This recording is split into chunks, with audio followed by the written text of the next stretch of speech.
Isang mapagpalang araw po sa ating lahat.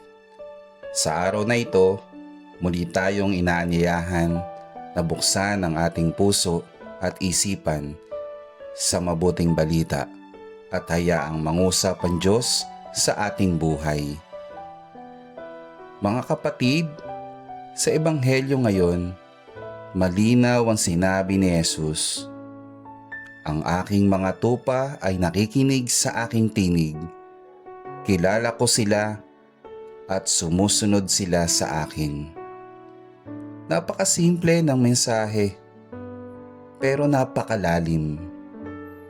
Tayo ang kanyang mga tupa. Kilala niya tayo, hindi lang ang pangalan natin, kundi pati ang ating pinagdadaanan, ang ating mga sugat, ang ating mga lihim na dinadala. Kilala niya ang bawat luha na itinatago natin, bawat takot na hindi natin masabi, at higit sa lahat, hindi niya tayo iniiwan. Ngunit mga kapatid, narito ang hamon.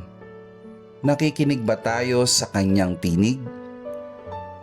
Sa dami ng ingay sa mundo, problema, social media, opinyon ng iba, minsan hindi na natin narinig ang tinig ng Diyos. Mas pinili nating sundin ang sarili nating kagustuhan kaysa ang kalooban niya. At kapag naliligaw tayo, doon pumapasok ang takot, kalungkutan, at kawalan ng direksyon. Pero ang pangako ni Jesus ay napakaganda. Hindi sila maaagaw ninuman sa aking mga kamay. Isipin mo yon.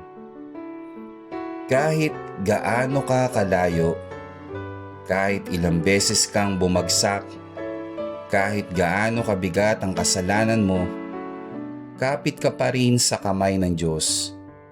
Hindi kanya bibitawan.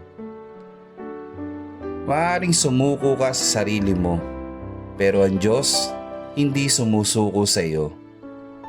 Mga kapatid, ang Diyos ay hindi lamang isang pastol na nagmamasid mula sa malayo. Siya ay pastol na naghahanap, tumatawag at nagmamahal kahit tayo ay naliligaw. Kaya sa araw na ito, itanong natin ang ating sarili. Kanino ba talaga tayo nakikinig? Sa tinig ba ng Diyos o sa tinig ng mundo? Sapagkat ang tunay na kapayapaan na hindi matatagpuan sa yaman, sa tagumpay o sa papuri ng tao, kundi sa pagsunod sa tinig ng mabuting pastol. Mga kapatid, kung nararamdaman mong naliligaw ka, pagod ka o nawawala ka, bumalik ka, makinig ka, lumapit ka.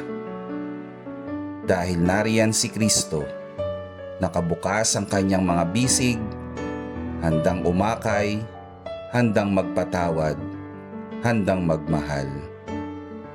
At tandaan natin ito, kapag kasama mo ang mabuting pastol, hindi ka mawawala. Manalangin tayo. Panginoong Hesus, mabuting pastol, tulungan mo kaming marinig ang iyong tinig sa gitna ng ingay ng mundo. Hawakan mo kami sa iyong kamay at akayin mo kami pabalik sa landas ng iyong pag-ibig at katotohanan. Naway hindi kami maligaw at manatili kami sa iyo magpakailanman. Amen.